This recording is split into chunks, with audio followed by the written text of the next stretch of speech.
وعدے کے رکھوالے، چشمہ وادی کی کہانی۔ شونا کٹ کے ناظرین، اگر آپ چینل پر نئے ہیں تو چینل کو سبسکرائب کر لیں تاکہ آپ کو آنے والی ہر نئی کہانی یوں ہی ملتی رہے۔ چشمہ وادی، جہاں سبز پہاڑوں اور گھنے جنگلوں کی آغوش میں ایک چھوٹا سا گاؤں آباد تھا، وہاں 3 انوکھے دوست رہا کرتے تھے، بلقیس، تیمور اور لیلا۔ بلقیس ایک بہادر اور چلاک لومڑی تھی جس کی سرخ دم اور چمکتی آنکھیں ہر کسی کو حیران کر دیتی تھی۔ تیمور ایک عمر رسیدہ اور دانا کچھوا تھا جو ہمیشہ سکون اور تدبر سے کام لیتا، اور لیلا وہ ایک چنچل اور خوش مزاج گلہری تھی جو ہنسی مذاق اور شرارتوں میں سب سے آگے رہتی۔ گاؤں کے بچے انہیں وعدے کا رکھوالا کہتے تھے کیونکہ یہ تینوں دوست کبھی بھی اپنا وعدہ نہیں توڑتے تھے۔ نیا دن اور نیا ارادہ۔ ایک صبح سورج کی کرنوں نے وادی کو سنہری رنگ میں رنگ دیا۔ بلقیس نے خوشی سے جمپ لگائی، چلو آج چھپی ہوئی غار کو ڈھونڈتے ہیں۔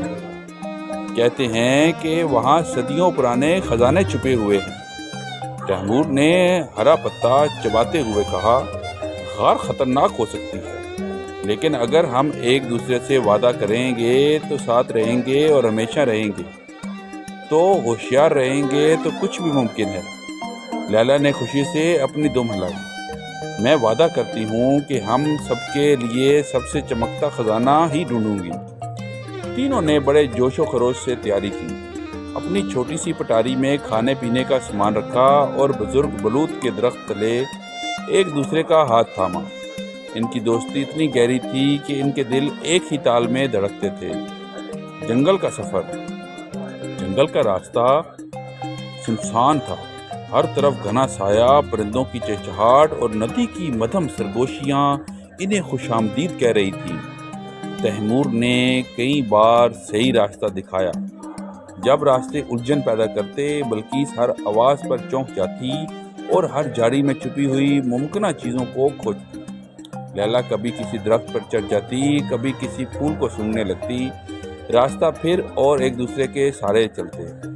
گھنٹوں کے سفر کے بعد وہ ایک پرانے پتھریلے راستے پر پہنچے جس کے آخر میں ایک غار کا دہانہ نظر آ رہا تھا۔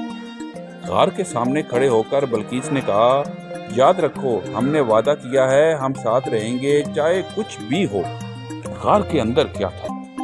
غار کے اندر داخل ہوتے ہی ایک عجیب سی خاموشی چھا گئی۔ ان کے قدموں کی آہٹ گونج بن کر دیواروں سے ٹکرا رہی تھی۔ اندر کا منظر حیرت انگیز تھا، چمکتے ہوئے پتھر، چھت سے لٹکتی ہوئی بلوریں اور دیواروں پر عجیب و غریب نقوش۔ لیلا نے ایک کونے میں چمکتا ہوا جامنی پتھر دیکھا۔ دیکھو، شاید یہ وہی قیمتی پتھر ہو جس کا ذکر کہانیوں میں آتا ہے۔ تیمور ایک دیوار پر بنے نقشے کو غور سے دیکھ رہا تھا۔ یہ راستہ شاید ہمیں غار کے مرکز تک لے جائے جہاں اصل خزانہ چھپا ہوگا۔ چیلنجز اور وعدے۔ غار کے اندر وہ کئی چیلنجز سے گزرے۔ ایک جگہ پتھر پھسلن تھے جہاں بلقیس کا پاؤں پھسلا، لیکن لیلا نے اسے فوراً تھام لیا۔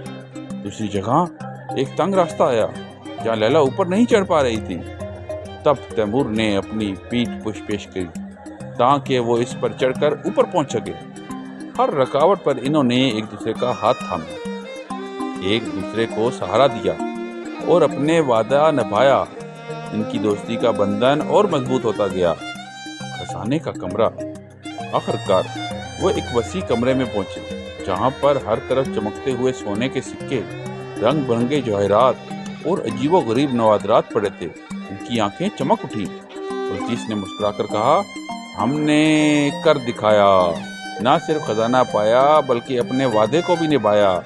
تیمور نے نرمی سے کہا، اصل خزانہ ہماری دوستی اور وعدے ہیں، یہ سونا چاندی تو ثانوی چیزیں ہیں۔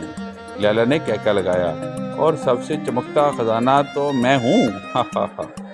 تینوں دوست ہنسنے لگے اور اپنی پسند کے کچھ یادگار جواہرات چن کر گھر سے باہر آ گئے۔ واپسی اور سبق۔ گاؤں واپس پہنچ کر انہوں نے اپنی مہم کے قصے سنائے۔ بچے اور بڑے سب ان کی ہمت، دوستی اور وعدے نبھانے کی کہانی سن کر دنگ رہ گئے۔ بلقیس، تیمور اور لیلا نے ثابت کیا کہ وعدہ صرف الفاظ نہیں بلکہ اعتماد اور سچائی اور دوستی کی بنیاد ہوتا ہے۔ اس دن کے بعد چشمہ وادی کے ان کی کہانیاں ہر بچے کی زبان پر تھیں۔ وہ جہاں بھی جاتے لوگ انہیں خوش آمدید کہتے اور وعدے کے رکھوالے کہہ کر پکارتے۔ شونا کڈ کے ناظرین، اگر آپ کو کہانی پسند آئی ہے تو کہانی کو لائک کریں اور اس کو اپنے دوستوں کے ساتھ بھی شیئر کریں۔ کل ملتے ہیں ایک نئی کہانی کے ساتھ، تب تک اپنا خیال رکھیں۔ اللہ حافظ۔